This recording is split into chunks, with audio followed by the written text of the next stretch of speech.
All right. Well, welcome to the Grouch mobile command, which is an absolute freaking disaster right now.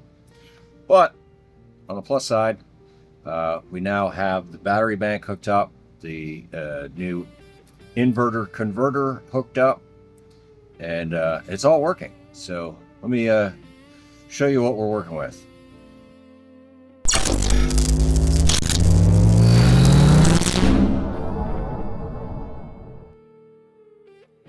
All right. So we got two of these 280 amp hour batteries. We got two 100 amp hour batteries, and they're all wired together, feeding into and out of the new inverter converter. And obviously it's upside down as you're looking at it this way, but this was what made the most sense to put it in this way. That way I've got my AC outputs as short as possible, and I've got my DC as short as possible. And then underneath here, see if we can take a look in here. So coming from the outside, we've got the orange Romex, and so the orange Romex is now spliced into the in, and then the output, which goes back into the panel. And so here, all of this stuff is still unsecured. It needs to be resecured, but so here's all your DC fuses. Now I will tell you, all right, check your wiring diagrams. Right, so here's my wiring diagram, and you can see the bottom fuse, it says to converter positive. However, that is not accurate. There's actually the fuse above it that goes there, and I found that out by testing.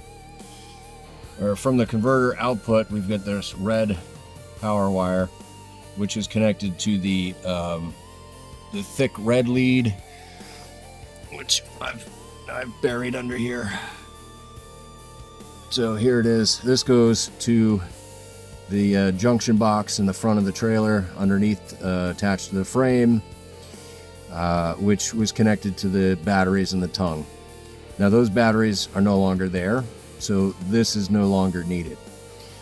So it's disconnected, it's capped off, and it's tucked under. And then obviously the converter from here isn't needed anymore because the LiTime is doing all of that job, charging the batteries now. And so I just capped the wire off. There you go, cap the wire off. So, and everything's gonna get taped before I secure everything up for good. The next thing I gotta do is I gotta secure the inverter converter and screw that down. And then I've got some pieces of 1x1 that I'm gonna kind of make like a little box at the base around the batteries to secure those, and then everything's gonna get Velcro straps. We got a 400 amp fuse there in case anything was to ever go wrong. The batteries are fused. This is the nice little remote display here. It times out. It only stays lit up for 60 seconds. So there you go. We're showing 14.4 going into the batteries, 123 volts going out to the AC. It is currently in bypass mode because we're on grid power. And so grid power is connected and charging the batteries.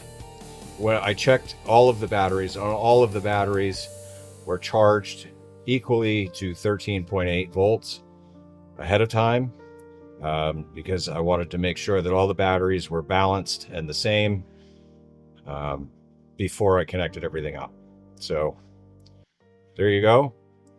And then what I'll do is I'll go out and I'll disconnect shore power. So here we go. 15:03 is what the clock says. So if it says anything different than that when I come back, then we know there was a slight interruption in power. All right, let's go disconnect it. All right, well, it looks like the clock did in fact lose power long enough to need to be reset.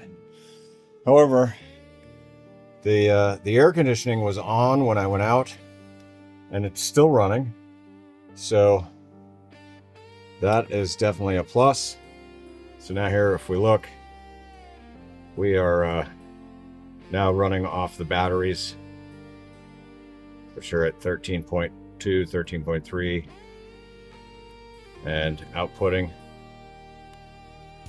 Oh, all right, so we got a percentage, 28% is being put out, 27% being put out, 115 volts, 60 hertz. Not bad, the fact that the air's running and everything. So that's cool. I dig it. Now, to secure everything and clean it all up, put the couch back in. Okay, all the fun stuff. Yeah, so we just gotta secure everything, clean it all up now, and I am gonna put some type of like liquid electrical tape or something across all the tops of every terminal, just that way in case something gets shoved under the couch, you know, that's metal, it doesn't short across anything. So there you have it. It's about a two-day project. I took my time.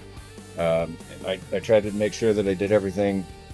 So like all of the battery terminals, it's all 4/0 wire with nice lugs that have been crimped and heat shrink. So and these are all tight. I tightened everything on the batteries as we went, and now look at inverter on. We're powering the whole RV off the batteries.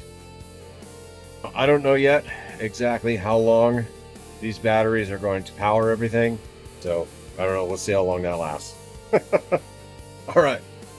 Well, I hope this helps you with any of your RV projects. If you're looking to do some more off-grid stuff,